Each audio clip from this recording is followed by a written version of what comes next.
Index law 6.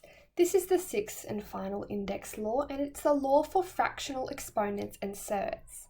So if we have a look at the generic rule, we can see that the exponent of a is m over n, and it's a fraction.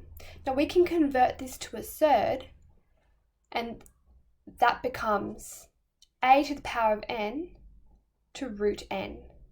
Now we know that if we have a square root written like this, in the hook there is actually a 2, but we just don't write it.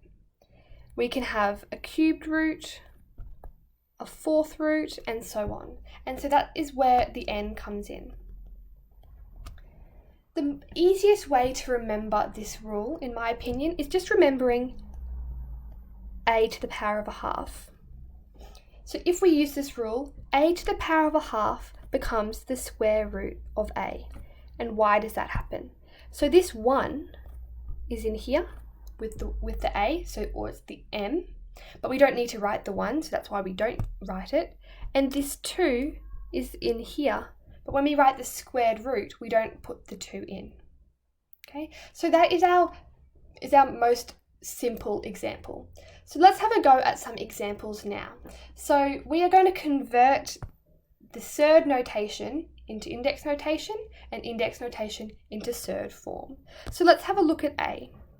So our rule is the exponent with the m becomes the numerator, and the number with the surd, if it's the third root, fourth root, fifth root, whatever it is, that becomes the denominator.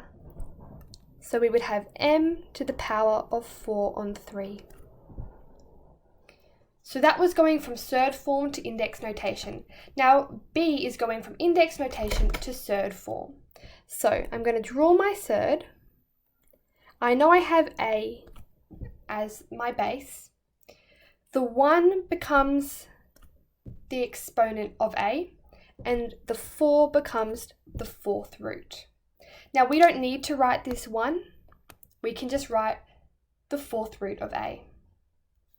Let's have a go at C. So this time we're going from surd form to index notation. So I have x as my base, this 7 becomes the numerator, and the 5 becomes the denominator. So we have x to the power of 7 on 5. If we have a look at D, now D looks a bit different, and there are 2 ways we could do D. The first way is we could go, okay, I know 1/3 is going to make it the third root, or the cubed root, of y squared to the power of 1. But we know that we don't need to write to the power of 1, so we could just write y squared. Oh, my y disappeared. Now the other way we could do this is we could go, well, if we have y squared to the third, our second index law tells us we can multiply those together. So we could go y equals 2 over 3, or y to the power of 2/3.